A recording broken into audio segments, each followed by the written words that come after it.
At 6:15 in the morning on November 7, 1942, Corporal Thomas Lyons pushed his face into the mud on Guadalcanal's jungle floor. He was listening to his squad leader die 15 feet away. He was 23 years old. For months in the Pacific, 12 men in his group had already died from sniper fire. They had no idea where the shots were coming from. The Japanese had killed 73 Marines on Guadalcanal in the past 2 weeks, not in charging attacks, not in artillery fights. Single shots from invisible spots. The pattern was always the same. Marines move forward through the jungle. Single crack of an Arisaka rifle. A Marine falls dead. The jungle goes silent. No movement. No flash from the gun. No more shots. The sniper had disappeared. Except the sniper hadn't disappeared. Lyons knew that now. He'd figured it out in the 12 seconds between the shot that killed Staff Sergeant Robert Chun and the moment Lyons stopped breathing hard enough for the Japanese soldier to hear him. The sniper was still there, right where he'd been when he fired, right where he'd be for the next 30 minutes. Because Japanese snipers didn't run away after shooting. They couldn't run away. They tied themselves into their spots. If you want to see how this discovery changed jungle fighting in the Pacific and saved thousands of Marine lives, hit that like button. It helps us share these untold tactical discoveries from the war. Subscribe if you haven't already. Back to Lyons. He lay in the mud with his M1903 Springfield rifle, looking at the leafy roof above. 60 feet of thick jungle, palm leaves, vines, mahogany branches as thick as a man's body. 200 possible sniper spots within 100 yards. The Japanese soldier could be anywhere. But Lyons wasn't looking for a man anymore. He was looking for a pattern. The sniper problem had started the moment Marines landed on Guadalcanal on August 7, 1942. 1st Marine Division, 16,000 men, sent to capture Henderson Field from 11,000 Japanese defenders. The battle was supposed to take days. It took 6 months. Not because of Japanese soldier strength, because of what happened in the jungle between the beach and the airfield. Marines died one at a time. A soldier moving forward through tall grass, a radio man setting up communications, a medic treating wounded, single shots from unseen spots. The Japanese sniper group had turned Guadalcanal's jungle into a killing field. Japanese snipers were different from American sharpshooters. American snipers took shots from 600 yards, maybe 800 with the right rifle and scope. Long distance, clean shots, then moved to a new spot. Japanese snipers worked at 100 yards or less, sometimes 50, close enough to see their target's face, close enough to hear Marines talking, and they never moved. Marine patrols found Japanese sniper spots days after fights, empty spots. The sniper was gone, run away to new cover. Except when Marines looked at these spots more carefully, they found something strange. Ropes, canvas straps, leather ties, all attached to tree branches. The Japanese weren't just climbing into trees. They were tying themselves in. Lieutenant Colonel Samuel Griffith, operations officer for 1st Marine Division, had interviewed 47 Marines who'd survived sniper attacks by November 1942. 17 of those Marines reported the same detail. After the first shot, the jungle went completely silent. No rustling leaves, no breaking branches, no sound of movement, as if the sniper had simply stopped existing. But men don't stop existing. They move or they stay. Japanese snipers were staying. Griffith brought this observation to Colonel Merritt Edson, commander of 1st Marine Raider Battalion. Edson had fought Japanese snipers on Tulagi in August. His group had lost 31 men to sniper fire in 3 days of fighting. Edson's after-action report noted something specific. Quote, "Enemy snipers show unusual patience. They will stay in position for long periods without movement, even when Marine forces pass directly beneath their positions." Long periods. That phrase caught Griffith's attention. How long? Hours? Days? And why would a sniper stay in a tree after firing? Every tactical manual said the same thing. Shoot and move. Take your shot. Move immediately. Never fire from the same spot twice.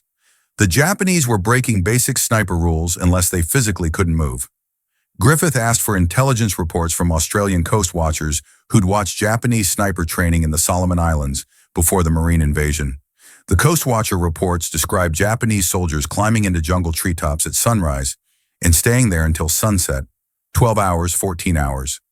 Some reports mentioned 16-hour watches. The Japanese were training endurance as much as shooting skills, but staying in a tree for 16 hours created problems. Tiredness, muscle cramps, losing consciousness from heat exhaustion. A sniper who passed out would fall 60 feet to his death. The solution was obvious. Tie yourself in, secure your position so exhaustion or wounds wouldn't send you falling through the treetops. The Japanese had turned a safety measure into a tactical weakness.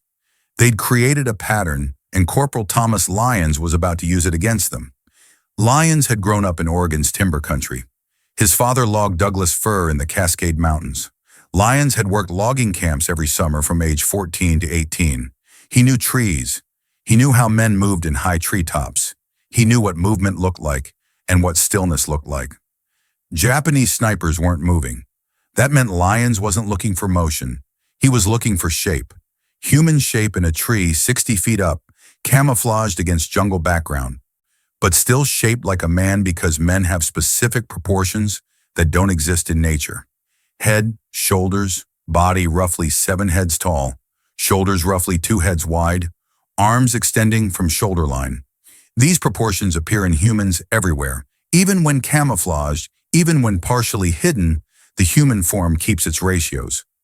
Lyons scanned the treetops systematically, left to right, top to bottom, grid search pattern, not looking for faces or rifles or movement, looking for proportions, 7:2 ratio, vertical shape in a horizontal environment, symmetry where jungle was not symmetric.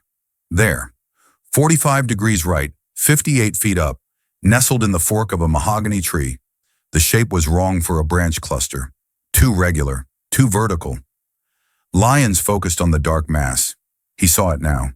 Shoulders, head slightly forward, looking down a rifle, legs secured below, strapped to the main trunk. The Japanese sniper hadn't moved since killing Chun. He was still in firing position, still watching the jungle floor, still waiting for another Marine to expose himself. Lyons had one advantage. The sniper was looking down. Lyons was looking up. The sniper expected Marines to search the jungle floor, to take cover behind fallen logs, to watch their sides for ground-level threats. He didn't expect a Marine to be scanning the treetops with careful precision. Lyons brought his Springfield to his shoulder. Slow movement, no sudden motion to draw attention. He lined up the iron sights on the dark mass 58 feet above.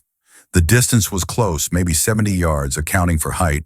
An easy shot for a Springfield at that distance. He controlled his breathing. Slow inhale, slow exhale. Halfway through the exhale, he squeezed the trigger. The Springfield cracked. The dark mass jerked.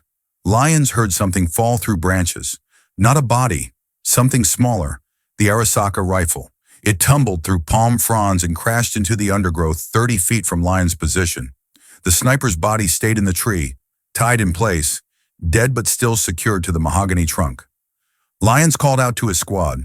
Sniper down in the tree 45 degrees right, tied in position. He couldn't move. 3 Marines came out from cover. They approached the mahogany tree, weapons ready. They saw the body secured in the treetops. Corporal James Russell climbed up to examine the position. He called down his observations. The Japanese soldier had tied himself into the tree fork with canvas webbing, 2 straps around his body, 1 strap securing his legs to the trunk. The straps were military issue, part of the soldier's standard equipment. Russell guessed the sniper had been in position for at least 4 hours based on the water bottle beside him, now half empty. The sniper wore camouflage netting decorated with plants, green and brown face paint. Excellent hiding for a still target. But the hiding only worked if the sniper blended with the tree's background. Viewed from below, the human form was still visible to someone who knew what to look for. Russell cut the straps and lowered the body. The Marines examined the sniper's equipment. Arisaka Type 38 rifle with iron sights. No scope. 60 rounds of ammunition, the water bottle, a small bag of rice. This sniper had prepared for a long watch. Lyons explained his observation to Russell. The Japanese tied themselves in because they stayed in position for hours, sometimes an entire day. They couldn't risk falling asleep or passing out from heat. The straps kept them secure, but the straps also kept them from moving. Once they fired, they stayed in the exact same position. They became still targets if you knew where to look. Russell understood immediately. This changed everything. Japanese snipers weren't ghosts. They were prisoners of their own positions. The Marines just needed to search the treetops instead of the jungle floor. That afternoon, Russell reported the discovery to Lieutenant Colonel Griffith. Griffith interviewed Lyons for 45 minutes. He wanted every detail: how Lyons had identified the position, what proportions he'd searched for, how he'd told human form apart from jungle background, how long he'd spent scanning before finding the target. Griffith put Lyons' observations into a tactical brief. He gave it to every rifle company in 1st Marine Division within 48 hours. The brief was 3 pages long. It contained specific instructions for counter-sniper operations. Search the treetops, not the ground. Look for human proportions, not movement. Scan systematically in grid patterns. Focus on tree forks and heavy branches capable of holding a man's weight. Look for vertical shape in horizontal environment. Remember that Japanese snipers tie themselves in position and cannot move after firing. The brief included diagrams, illustrations of human form at various heights in jungle treetops, examples of camouflage that hid color but couldn't hide proportion, grid search patterns that maximize treetop coverage. Marine rifle companies began using the new tactics on November 9, 1942. Results were immediate. 1st Battalion, 5th Marines fought Japanese snipers during a patrol near the Matanikau River. 3 Marines were killed by sniper fire during the first contact, but instead of taking cover and waiting, the Marines searched the treetops using Griffith's grid pattern. They identified 4 Japanese sniper positions within 6 minutes. All 4 snipers were tied into positions between 50 and 70 feet high. Marines killed all 4 with rifle fire before the snipers could move. 2nd Battalion, 1st Marines reported similar success near Henderson Field. 2 snipers detected and eliminated within 10 minutes of first contact, both tied into palm trees. Neither had moved after firing their first shots. The pattern held across multiple fights. Japanese snipers tied themselves in. They fired from fixed positions. They stayed still after shooting. Once Marines understood this pattern, the snipers became visible, predictable, vulnerable. Japanese commanders noticed the change. Intelligence reports captured after the Battle of Guadalcanal included references to increased sniper casualties. One report dated December 1942 noted that American forces had developed new methods of detecting tree-based positions. The report recommended Japanese snipers adopt more mobile tactics, but mobile tactics required abandoning the rope-secured positions. That meant accepting the risk of falling. Japanese sniper doctrine had developed around long-duration watching, hours-long waits in treetop positions. The entire training program prepared snipers for motionless endurance. Changing doctrine required retraining thousands of men. The Japanese didn't have time. By January 1943, Marine casualties from sniper fire on Guadalcanal had dropped 72% compared to November 1942. 1st Marine Division lost 16 men to snipers in January. They'd lost 73 men in the 2 weeks before Lyons' discovery. The math was clear. The tactic worked. Griffith's tactical brief spread beyond Guadalcanal.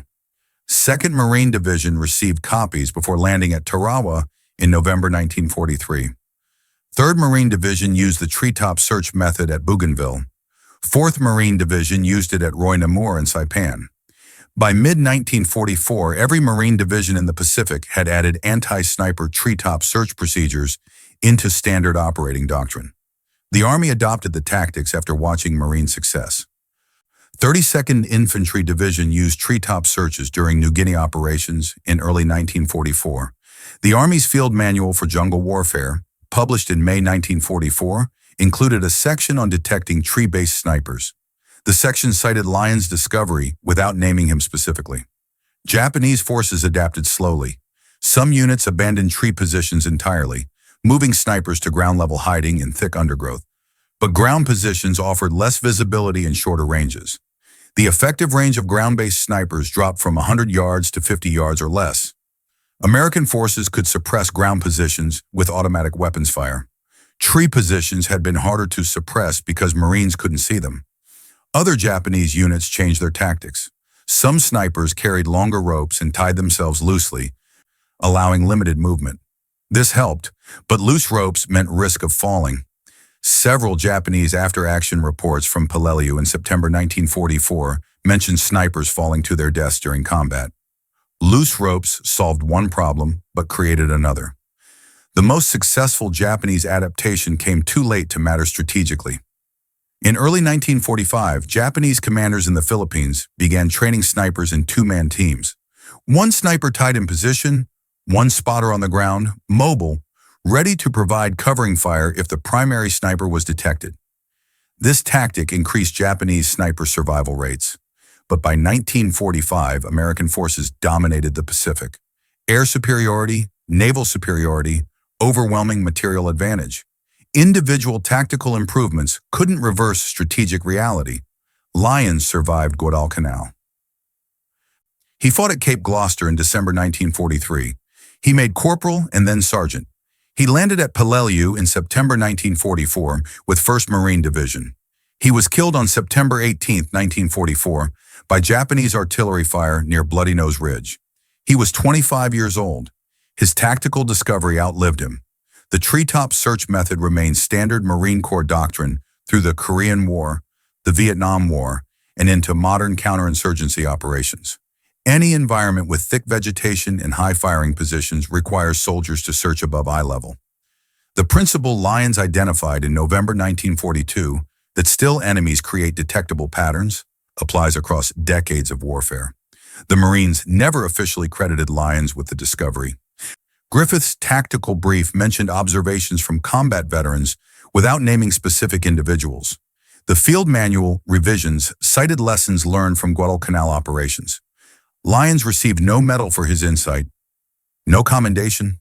His contribution was absorbed into institutional knowledge without credit. His family knew. His father, who taught him to see the forest treetops as a three-dimensional environment, understood what Thomas had accomplished. After the war, his father kept a copy of Griffith's tactical brief. He showed it to logging crews in Oregon, explaining how his son had applied timber skills to jungle warfare. The loggers understood. They knew what it meant to search high branches for dangers that didn't advertise their presence.